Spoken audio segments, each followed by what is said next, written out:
people who are homeless tend to die at an earlier age. So people who might live with these diseases until they were 60 or 70 or even 80 in the general population.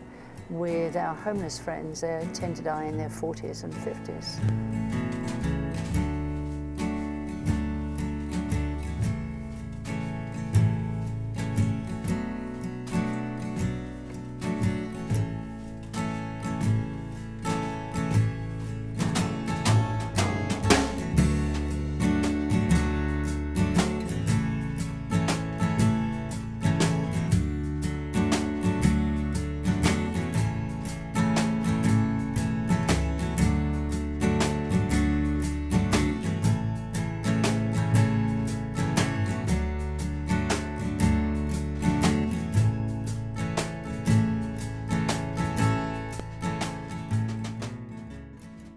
Number one cause of death is a chronic illness, so it may be due to excessive use of alcoholism or dependency on drugs. We'll see a lot of cirrhosis from alcoholism and things like that with the transient population, drug overdoses, and like I said, just a lot of naturals. We do run into indigent cases where you have homeless people or street people that die, and a lot of times they don't have IDs on them. The 4th Street Clinic does an absolutely wonderful job of collaborating with the various hospitals and the various clinics and doctors. And so if a person needs a specialist, then we have specialists on the list who are willing to volunteer their time. Then when they're discharged, they coordinate with the 4th Street Clinic so that people don't go straight back out on the streets after they've been hospitalized. There's a program at a couple of hospitals like LDS Hospital. It's called Nobody Should Ever Die Alone. And so if one of our homeless friends is in the hospital and no family whatsoever, they have volunteers who come in and sit with that person so that if that person does die, there's somebody right there holding their hand. And my colleagues and I, we visit people in the hospitals, and if they are dying, we try to spend as much time with them. But again, we may be the only family that they have because they've lost contact or the family has died. And then the police get into investigation trying to find out if somebody knows who this person was, and they'll have a picture. They'll take a picture and do some of that investigation work.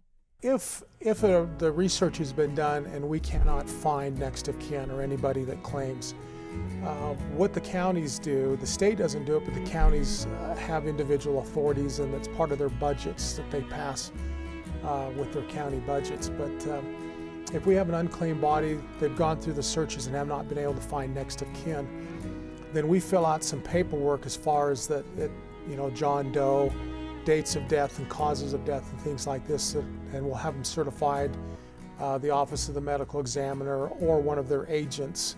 On average, we do probably about 30 a year that we have that are unclaimed. Generally, they tend to be transients. You know, the homeless population will try to contact family through either law enforcement. A lot of times, if we do find next of kin, it's the usual story, well, we haven't heard from them in 10, 20 years. Those of us who are involved with homeless people, we get to know them and love them, and they are our friends and we're their friends too. And some of them will tell us that we're the only family that they have. And much as everybody, we all need love, our homeless friends need love too. And sometimes if they don't have any family at all, or any close or significant other, then we become a substitute family for them as long as we're involved in helping them. The county, when we do not have next of kin, they function legally as next of kin and give us authorization to effect usually a cremation. If cause of death has been certified to have been homicide, then the body would be embalmed and buried so that it would be available in the event that they found who was going to be charged with the homicide. If the state doesn't feel like that there was a homicide or foul play involved, then they will do the cremation simply because of cost. The county authorizes a direct cremation, and then we take the cremains and we bury them in a common grave. And then if we can put all of those into one space, then the costs are very controllable for the county. What they do is they almost put it in what's kind of considered a potter's field. Funeral homes generally will keep the cremains for about a year in case family does step up or someone steps up that wants the cremains.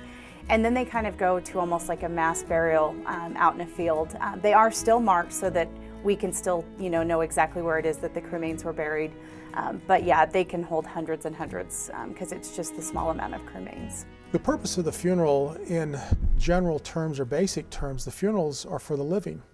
People need to see the person. It's not necessarily a morbid kind of idea. When they get to the cemetery, their attitudes change a little bit, their emotions change a little bit. And specifically when they pull up to the gravesite, it changes again. And when they see the marker, or where the burial's actually taken place, there's an interesting thing that starts happening, and almost without exception, people start a communication inside themselves with the person that's died. When any of our homeless friends die, we always hold a little memorial service for them. We feel everybody should be able to have a little service, and usually who attends, if there's family, they'll come. If they have other friends who are on the street, they'll come too. And we make it so that anybody can get up and speak. We feel that homeless people are human beings, and we need to respect that. And we think that they should have a memorial service and a celebration of their life, just as everybody else does.